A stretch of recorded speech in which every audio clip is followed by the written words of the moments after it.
Hi, this is Jay. Let's talk about green coffee and look at why there's all that buzz around green coffee. An obvious question is, what is green coffee? So green coffee is a natural form of non-roasted coffee. Coffee belongs to the genus Coffea, as several species. Arabica is one of them. This is a structure of a coffee fruit. We are only interested in the coffee bean. So coffee is a common commodity. It is the most traded commodity in the world after oil and perhaps sugar. And although native to Africa, Ethiopia probably, it is cultivated in regions between the Tropic of Cancer and the Tropic of Capricorn throughout the world. A very common crop and probably very lucrative in business as well. So the question is, why green coffee? Compared to roasted coffee, isn't it? Why would we now go back to having unroasted green coffee? So here's a spread of chemical components of green coffee and roasted coffee. Two species, Arabica and Robusta. You can go through the four columns rather, but let me point you towards chlorogenic acids, which is higher in green coffee when compared to roasted coffee. Caffeine content is pretty much the same. There's something called as trignoline, which is also higher in green coffee. Naturally, the fatty acids are a bit higher in green coffee because it's not roasted. So it is this chlorogenic acids that we are after in green coffee, and few other antioxidants that are higher in green coffee than roasted coffee. Let me take you through the benefits or health benefits of green coffee. Here is a chapter from a book titled Processing and Impact on Antioxidants in Beverages, published in 2014. This is a chapter titled Antioxidants in Coffee. The authors point towards coffee beans as being a rich source of biologically active compounds such as caffeine, chlorogenic acids, nicotinic acid, trigonelline, cafestol, kefol, which have significant potential antioxidant properties. And the antioxidant capacity of coffee is affected by the bioactive composition of green beans and post-harvesting conditions, of course, such as drying, storage, roasting, and grinding. So here is just a list of the same antioxidants I spoke about in the previous slide. So what do published scientific literature tell us about the benefits of green coffee?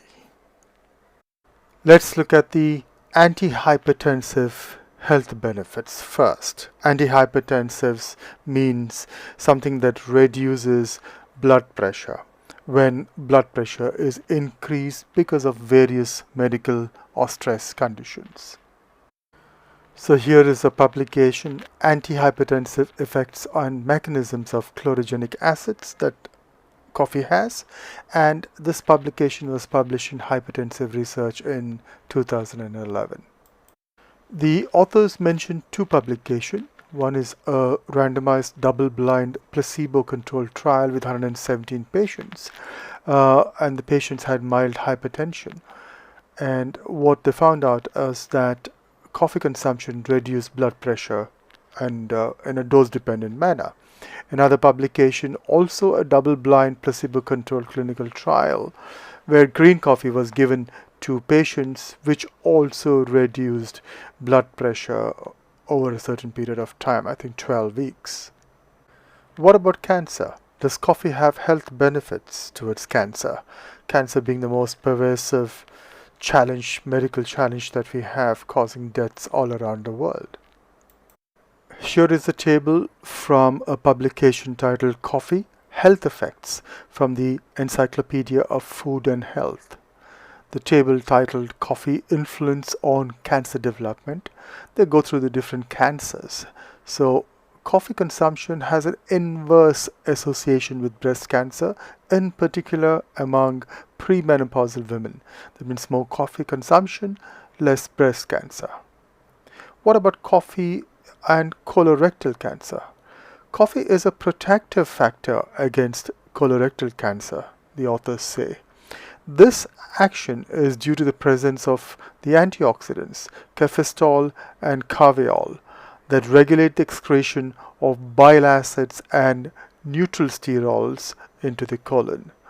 Not much association between prostate cancer and that's prostate cancer risk and cumulative lifetime daily consumption of coffee.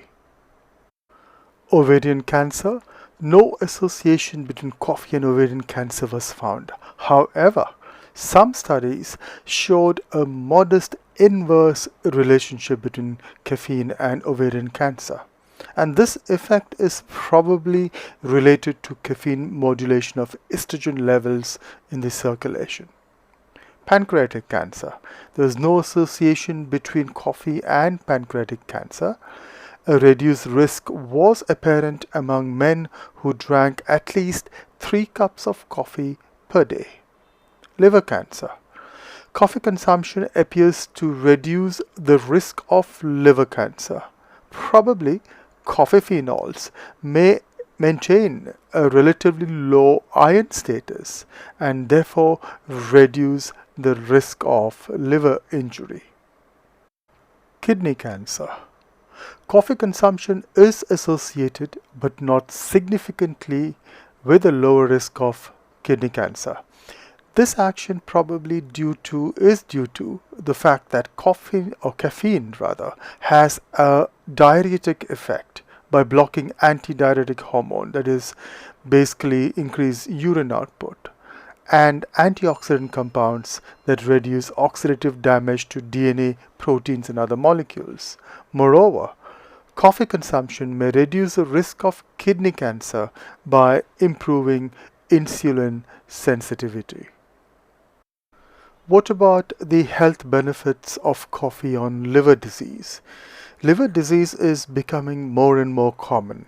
So we see a lot of people around us with conditions like hepatitis, which could be infective in nature because of viruses, or hepatitis because of an irritant kind of food that we consume, as well as a very common known cancer condition which can probably lead to it, called as alcoholic or non-alcoholic fatty liver disease. So here is a publication, Coffee and Liver Disease, published in the Journal of Clinical and Experimental Hepatology, published in the year 2016. So what the authors are saying in this publication is that coffee is beneficial for health in general and particularly for patients with liver disease. So consumption of coffee, that is 2 cups per day, protects against progression of almost all forms of liver disease. Usual mechanisms involved are prevention of fibrosis, that is formation of fibrous tissue in the liver, carcinogenesis, that is the genesis of cancer, and antioxidant effect. The incidence of advanced fibrosis and cirrhosis is lower among coffee drinkers. Fibrosis happens when there is any kind of inflammation or infection, and once the infection or inflammation resolves, the body puts in fibrous tissue to strengthen or to clear out the infected tissue. Cirrhosis happens when fibrous tissue increases to such an amount that the liver becomes dysfunctional. The risk of hepatocellular carcinoma also is lower in coffee drinkers compared to the non-coffee consuming population. What about coffee benefits on 2 pretty nasty challenges most of the times related to aging? and that is Alzheimer's disease and Parkinson's disease. In Alzheimer's, people forget about things and people around them. It's quite devastating, because imagine trying to talk to someone you love and that person doesn't know who you are, or doesn't even remember who you are, or sometimes recognizes you and sometimes does not. And in patients with Parkinson's, there are tremors. Again, there are challenges with muscles as well as memory loss, but it is more of a debilitating brain challenge where people just cannot hold themselves right. So this publication titled "Can Coffee Consumption Lower the Risk of Alzheimer's Disease and Parkinson's Disease?" So it's a literature review published in the year 2017 in the Archives of Medical Sciences. So coffee and dementia. So what is dementia? Dementia is a term that we use to describe a group of symptoms affecting memory, thinking, and social disabilities that severely interfere everyday life. So it's not really a disease, but several diseases can cause dementia. It's a manifestation of several diseases, such as Parkinson's and Alzheimer's for sure. So the authors report a positive impact of moderate, that's about 3 to 5 cups of coffee a day, where the consumption in middle-aged people results in a significant decrease. That's 65% of dementia risk in the elderly. And this is reported by Finnish observers or Finnish researchers after a 21-year-old period of observation, contrary to the low consumption of coffee in that group of patients or people they studied. The author speaks about 2 reviews, one in 2007 and the other in 2010, when it comes to coffee and Alzheimer's disease. So in the 2007 quantitative review of observational studies demonstrated a new positive effect of coffee consumption on lowering the risk for Alzheimer's disease, approximately by 30%. That is huge as compared to non-coffee consumers. Now, a 2010 review of longitudinal epidemiological studies suggested that daily intake of 3 to 5 cups of coffee in middle age may lower the risk of disease by 64% as compared to lower amounts of coffee. That is big. 64% is big, and people should consume, based on this report, may have 3 to 5 cups of coffee, which will benefit the chances of suffering from challenges with Alzheimer's disease. What about coffee and Parkinson's disease? Coffee drinkers developed the disease 8 years later. That is big, don't you think? Then did non-coffee drinkers. So the mean age at onset of Parkinson's was 72 and 64 years respectively. Now, a cohort study from Finland in a population aged between 50 and 79, conducted over a period of 22 years, demonstrated that the highest consumption of coffee was associated with the lowest risk of the disease. That is 74% lower than for non-drinkers. Wow. What about coffee benefits in weight reduction? This publication, titled "Changes in Caffeine Intake and Long-Term Weight Change in Men and Women," was published in the American Journal of Clinical Nutrition. The background for this study was the long-term effects of caffeine intake on weight was not examined or has not been examined prospectively. So the author's objective was to assess the relation between caffeine intake and a 12-year weight change. So they looked at a prospective study of 18,417 men and 39,740 women with no chronic diseases at baseline, and who were followed from 1986 to 1998. Caffeine intake was assessed repeatedly every 2 to 4 years. Weight changes were calculated as the difference between self-reported weight in 1986 and in 1998. The study suggests that an increase in caffeine intake was associated with a smaller weight gain over 12 years of follow-up. So although this study does not support the use of caffeine as a weight loss strategy, its effect on the population might have public health relevance given the widespread intake of caffeinated beverages.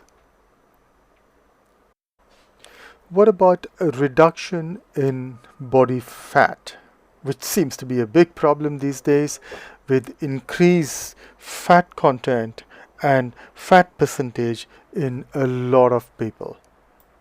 So here's a publication of green coffee extract that improves obesity by decreasing body fat, published recently in 2016.